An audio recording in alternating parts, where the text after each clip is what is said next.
안녕하세요, 일렉트로캠입니다. 오늘은 자율주행과 이 전기차의 주행거리 간의 이 관계를 한번 알아볼까 하는데요.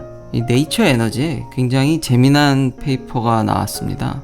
이 네이처 에너지가 굉장히 이제 하이리 임팩트 저널인데, 전에도 이제 삼성전자의 전고체 배터리라든지 여러 가지 이런 배터리에 좋은 관심을 가질 만한 내용들을 소개시켜주는 좋은 저널 중 하나였는데, 이런 것도 있더라고요. 약간 좀 프랙티컬하다고 해야 될까요? 아니면 이제 좀 더 학술적이기보다는 일반인들도 좀 와닿을 수 있는, 물론 이제 해석 능력은 조금 복잡하게 되어 있지만 요걸 좀 요약해서 알려드리면서 다른 이야기들도 이제 연관된 이야기를 하려고 하는데요. 일단 앱스트랙트만 보면 이 영향이 있다는 겁니다. 근데 그 영향이 딱 잘라서 뭐 몇 퍼센트다 이렇게 얘기하기는 좀 힘들겠죠. 여기서 크게 볼 점은 이제 라이다를 썼냐, 라이다를 안 썼냐, 뭐 그런 것도 있고요.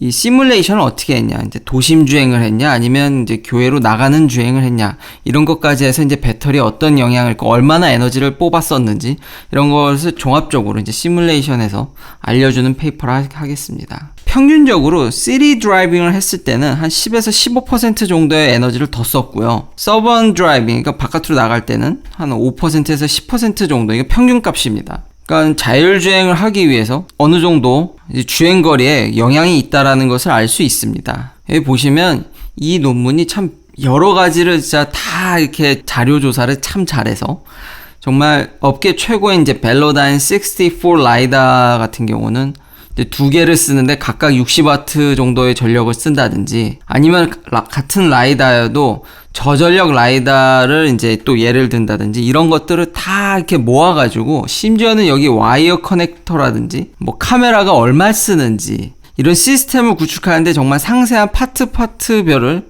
다, 심지어 뭐 GPS라든지 당연히 제일 중요한 컴퓨테이션 파워도 다 조사를 해놨습니다. 예를 들면 뭐 엔비디아의 페가수스라든지, 뭐 당연히 테슬라의 풀 셀프 드라이빙 칩에 대해서도 보면 그 FSD의 전력이 좀 낮은 편입니다. 150W 정도면은 정말 준수한 편인데, 여기 보면 레인지가 그래서 테슬라부터 1000W까지, 페가수스는 한 500W인데 또 이제 여유롭게 1000W까지 이제 계산을 해 놓은 것이죠. 이런 자율주행 파트에 들어가는 칩의 파워가 정말 레인지를 많이 깎아먹는 요인 중 하나입니다. 그래서 라이다가 있냐 없냐, 또 예전 영상에서도 알려드렸듯이 이제 라이다를, 특히 돔형 같은 거를 위에다 머리에 이렇게 이고 가면은 공기 저항이라든지 여러 가지 그런 것들이 다 있겠죠. 그래서 그것을 각각 드라이빙 시뮬레이션에 따라서 다 나눠서 비교를 했고요. 당연히 라이다를 쓰게 되면 더 에너지를 쓰기 때문에 이게 평균값이 더 떨어집니다. 레인지가 퍽퍽퍽 떨어지는 것을 보실 수 있죠.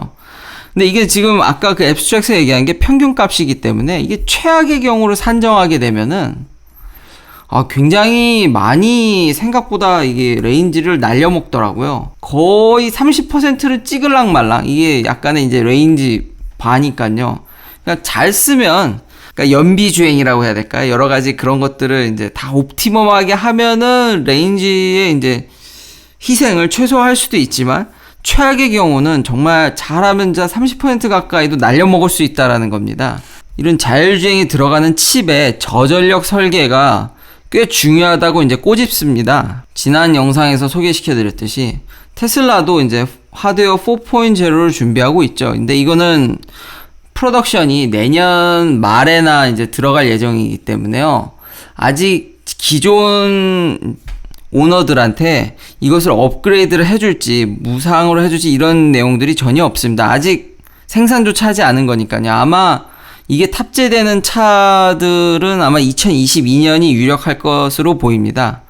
그러면 아마도 좀 소정의 돈을 받지 않을까라는 제 개인적인 예측이 있습니다. 좀 시간이 걸리는 거니까요. 그리고 특히 이 칩은 지금 TSMC한테 맡길 건데, 이 선폭이라고 해야 될까요? 요즘 TSMC도 굉장히 핫하죠. 주로 이제 비교되는 회사가 인텔이죠. 왜냐하면 이 AMD가 지금 인텔을 굉장히 처음으로 이제 압박하는 형국인데요. 이 AMD가 이제 아무래도 팹을 버리고 이제 팹리스로 가고, 팹은 이제 TSMC한테 맡겨서, TSMC가 참 칩을 잘 만들죠. 그래서 이제 7나노를 이제 CPU를 만들고 있고, 인텔은 아직도 14나노, 그래서 뭐 14나노로 깎는 장인이다 뭐 그런 얘기도 있는데요. 그래서 최근에 그래도 10나노는 하겠다고 이제 발표를 했는데, 저도 간만에 이제 반도체 부분을 좀 알아보니까 이게 좀 마케팅이 있더라고요. 이렇게 선폭을 줄이는, 그러니까 결국은 한 웨이퍼 안에, 한 다이 안에 얼마나 많이 이제 트랜지스터를 넣냐인데요. 작게 만들수록 더 많이 넣을 수 있으니까 당연히 한번 생산할 때마다 그 반도체 공정이 되게 복잡합니다. 그러니까 한 웨이퍼를 정말 조각해서 예술로 정말 스테이트 오브 아트로 정말 조각을 해서 생산하는 것이기 때문에 한 웨이퍼에 엄청 때려 넣을수록 당연히 회사의 이익은 극대화됩니다. 그렇기 때문에 이제 작게 만드는 것도 하나지만 이게 작아지면 작아질수록 효율이 올라갑니다. 그러니까 중요 그런 파워 에피션시라고 할까요? 컴퓨팅 파워 에피션시에 좀 영향이 있습니다. 물론 옛날과 달리 하이메탈 K라든지 이런 리키지 커런트를 잡는 방법들이 더더욱이 이제 상용화가 잘 돼 있어서 꼭 이것이 이제 절대적 기준이라고 얘기하기는 좀 힘들지만 그래도 중요 잣대 중 하나입니다. 기준이 아까 말씀드렸듯이 이게 변수가 되게 많더라고요. 작다고 정말 많이 넣는 건 아니었더라고요. 기사를 찾아보니까 인텔이 지금 10나노 공정으로 만들게 되면은 제곱 밀리미터당 한 100 메가 트랜지스터를 이제 달성을 하는데, 아직까지 TSMC의 7나노 공정으로 만든 AMD는 100 메가 트랜지스터를 구현하지 못했다고 합니다. 사실 회사마다 그냥 자기가 만들고 가장 그 얇은 구간을 그냥 자기 마음대로 발표하는 것이기 때문에 이 기사 내용에 보니까 서로 이걸 좀 규격을 통일해야 되지 않겠냐, 그래야지 소비자들한테 이제 혼란을 가중하지 않는데, 아무래도 통일하기는 좀 쉬워 보이진 않습니다. 시장에서 이 테슬라 주식뿐만 아니라 AMD 주식도 미쳤죠.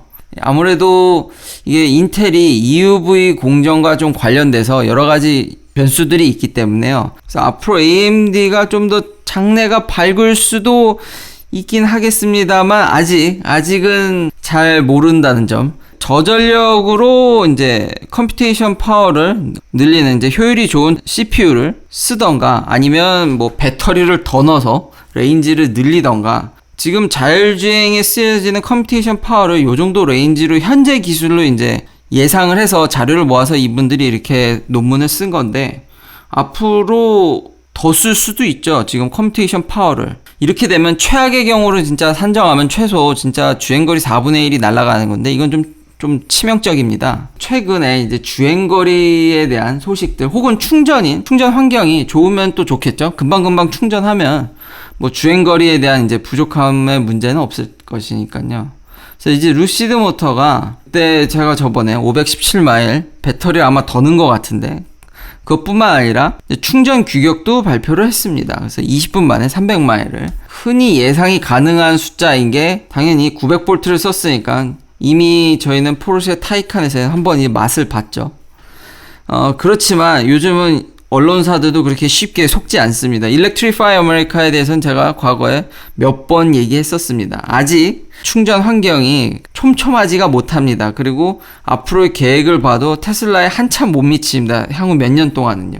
어제도 말씀드렸듯이 여기는 좀 약간의 이 업계는 뻥이 난무하기 때문에요. 그래도 제가 그때 이 루시드 에어를 소개시켜드린 이유는 아직은 제가 봤을 때도 테슬라 대비해서 좀 부족합니다. 그래도 다른 내연기관에 대비해서는 뭔가 좀 더 확실한 비전과 좀 더 나은 면을 보여주기 때문에 그래도 가능성이 있지 않을까 해서 이제 소개시켜드렸던 것입니다. 그리고 더 큰 문제는 이게 볼보의 폴스타인데요. 그러니까 아직 이게 내연기관 차들이 이렇게 참 열심히 만든다는 생각이 전혀 안 드는데, 다른 이제 유명 유튜버 분께서 이걸 실제로 테스트를 했는데요. 주행거리를.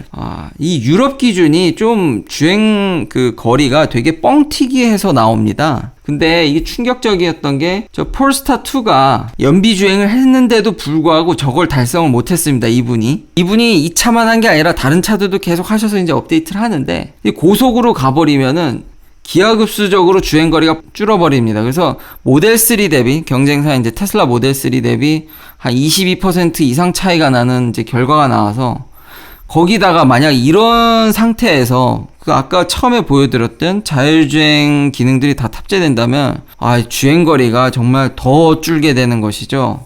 그러니까 아직 이 현재 있는 차들에다가 저런 주행거리에 강력한 커뮤니케이션 파워를 얹기에는 아직도 이제 더 많이 발전해야 된다는 것을 알 수 있습니다. 그리고 왜 테슬라가 라이다를 안 하려고 하고 어떻게든 저전력으로 칩을 설계하려고 굉장히 그 부단히 노력하는 이유를 여기서 알 수 있는 것이죠. 물론 이제 폴스타는 여기서 이분이 찝은 요인 중 하나가, 아니 그렇게 크지도 않은데 무게는 거의 모델 S급으로 이 차가 무겁답니다. 실제로 이분이 그래서 이 고속도로에서 이 화물차만 무게를 잴 수 있는 곳에 가서, 근데 유럽에서는 이렇게 일반 승용차도 차량 무게를 잴 수 있나 봅니다. 그래서 직접 자기가 재서 그 잰 무게도 이렇게 보여주는데 정말 폴스타2는 무게가 상당하더라고요. 정리하면 자율주행 시대에 앞서서 정말 아직 커뮤니케이션 파워의 효율을 더 높여야 되고, 그게 아니면 전기차의 주행거리를 더 늘릴 수 있게, 그러니까 배터리를 더 좋게 효율을 더 늘리던가, 크게 그런 두 가지 부분이 만족되지 않는다면은 전기차의 풀파워 자율주행까지 얹게 되면은 정말